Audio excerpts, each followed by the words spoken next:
अष्टविनायक जय हे भारत भाग्य विधाता।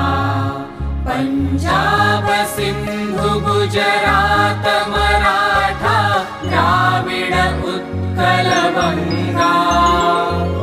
विंध्य हिमाचल यमुना गंगा उच्छल जलधि तरंगा। तव शुभ नामे जागे तव शुभ आशीष मागे।